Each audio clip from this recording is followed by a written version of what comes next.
Good afternoon, groovy citizens, and happy Motivational Monday. It is my hope and prayer that your day has been going along great. My day has been great. Absolutely great. I don't have a complaint at all. Not only that, y'all, it's 64 degrees, and I've actually just turned on my AC because when I open this door, it's windy and a bit chilly. However, sitting in this car with the sun coming in, as you can see, makes it a little warm. So I said, let me cut my AC on. So if you hear the fan, that's why. Now, before I jump into today's video, I want to share something with you. I wore this shirt today because I couldn't wait to show it to you. It's been a long time since I've worn it. But let me show you why. You see this symbol right here? This symbol is the symbol for love in ASL sign language. And it simply looks like this. These two fingers are down, these two are up, and the thumb is out. Now, when you really, really, really, really love someone, it looks like this, okay? So you only have this finger down, these two across, this is up, this is up. So this means I am like really in love with you. Otherwise, I have love for each and every one of you. And that's exactly what this symbol is right here. And on the back, you can't see it, but it gives you a whole bunch of reasons why you should want to learn sign language. I'm not proficient in it, but I do know enough to be able to have a basic conversation with someone. And I'm going to tell you this really quickly. Let me get into my topic. So I was on the train. This is way prior to COVID. And I was on the train coming home, and there was a couple, and they both, I think they were hearing impaired. Okay. And so I saw them signing to one another, and they seemed to be lost. And so I signed asking them if they were lost, and they were so excited. They were like, yeah, yeah. And so I had to finger spell, letting them know that I needed them to slow it down, because I only know a few words in sign language, but I was able to help them get to where they needed to be. And one time, my mom, we took sign language training at my church, and so one time she had to have an emergency surgery, and because she was not able to speak, at least right away after her surgery, her face told the whole story. She was mad, she wanted to go home. And so my sister kept asking what was wrong, and she kept doing this. And my sister and my dad looked at each other, and my sister goes, what is that? She just kept doing this. That means home, mouth, ear, mouth and head. That means home. And so I had to tell my mom, no home. Now you have to be here. And she just kept saying no. And so my dad and my sister were watching this exchange back and forth, and they were like, how do you know that? And I explained to them that we had taken sign language at church. So I just threw that out there to say, when you get a chance, look into learning just basic ASL sign language, because you never know who you'll be able to bless and or help when the situation arises. Now, let's jump into today's topic. Today, I'm going to be talking about don't let the delay make you doubt the dream. I will be very honest with you and let you know this was actually supposed to be for Friday, but my day got away from me. I did not get a chance to do my video on Friday, but I said, hey, today is a perfect day for it. So today I want to talk to the dreamers, the believers, and to the vision carriers who feel like things are taking too long. I get it. You've been praying, planning, and showing up, but it still hasn't happened yet. Let me remind you of something powerful. A delay is not a denial. Let me say that again. A delay is not a denial. What does that mean, Michelle? Well, it means that just because God has you waiting doesn't mean that he said no. It's a delay. It just means not right now. So I have 7.4. No, I think I have 4 points to share with you, a takeaway, and I promise I'll let you be. Number one, delays are not denials. Sometimes God hits the pause button not to punish you, but to prepare you. The waiting room is still part of the promise. Come on, somebody. You might not see it yet, but every day you stay faithful is building your foundation. Don't confuse a slow season with a no season. Let me unpack that really quickly. God has to hit the pause button on our dreams sometimes because you want it to go one way, but God sees it's not going to work out the way you truly want it. So he hits the pause button. And the waiting room is still part of the promise. So see, even when it's just like going to a hospital, when you have to go and you sign in and you have to wait in the waiting room, it's part of the promise, because you know eventually your name is going to get called. Come on, somebody, because I'm about to break into a preach here. Your name is going to get called and you're going to go to the back to see the doctor. So just because you're in the waiting room doesn't mean you're shut out. It doesn't mean you're cut off. It just means you are in a paused season. And a slow season is not a no season. Number 2, the power of practice and perspective. Patience isn't passive, it's power under control. Can I say that one more time? Patience isn't passive, it's power under control. It's trusting that what you planted will grow in its divine timing. When your perspective shifts from why me, y'all know we've all been there, to God, what are you teaching me? Your waiting becomes worship and your delay becomes destiny. I'm going to say that again. Your waiting becomes worship and your delay becomes destiny. So our perspective has to shift from why me? Because we ask that all the time. Lord, why me? Why am I going through this? Why am I not getting what everybody else is getting? I've seen you work on others' behalf. Why are you not working for me? And then we shift that from why me to God, what are you trying to teach me? I've learned over the years that when things happen, when delays come about, I always stop and I pray, Lord, what are you trying to teach me?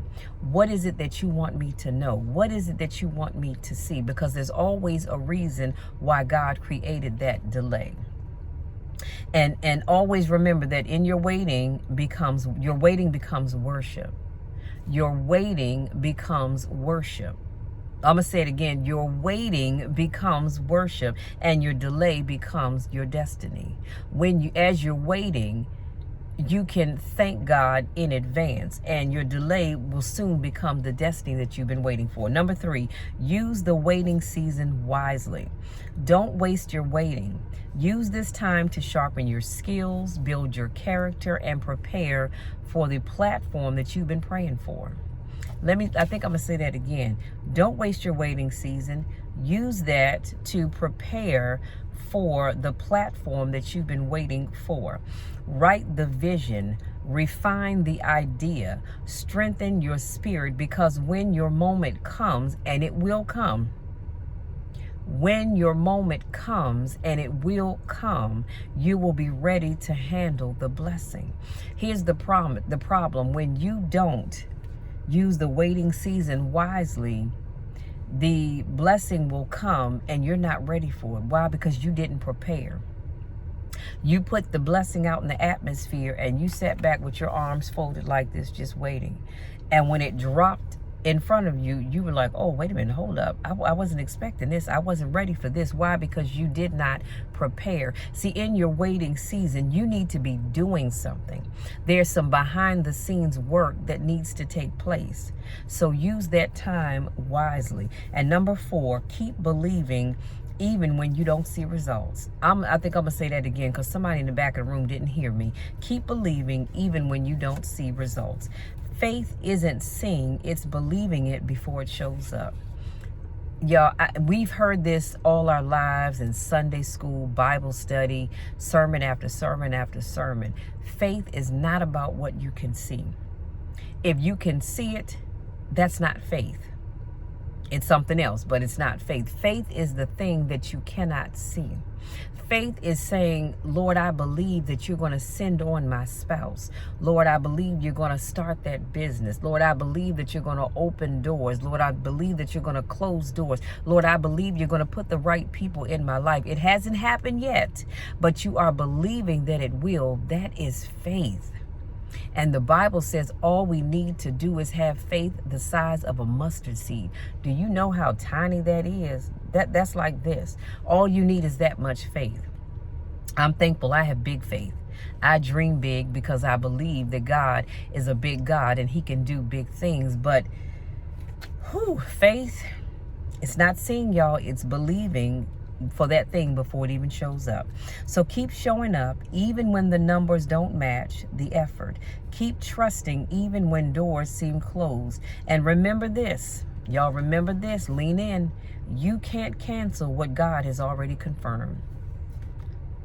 That ought to shout you happy right there. That was your shouting moment. You can't cancel what God has already confirmed. So when it looks like God said, yes, I'm going to do that thing for you, and the devil automatically shows up and tries to get you off track with whatever it is that you're trying to do, or the enemy is trying to take away that thing that God gave you, baby, I just told you. You cannot cancel what God has already confirmed. If God's confirmed it, nobody can take it away from you. And the dream still lives. So don't worry about the devil trying to show up and get in between what God has already ordained. If he's already confirmed it, nothing or no one, not even you, not even me, can take it away. And here's your closing and takeaway. Don't let the delay make you doubt the dream. I'm going to say it again.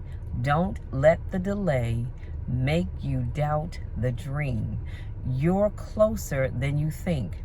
Stay consistent, stay faithful, and keep believing. Y'all, you are closer. You are so close to that thing that you've been asking God for. Excuse me, and I get it. You can't see it, so you don't believe that it's going to happen, but you are so close.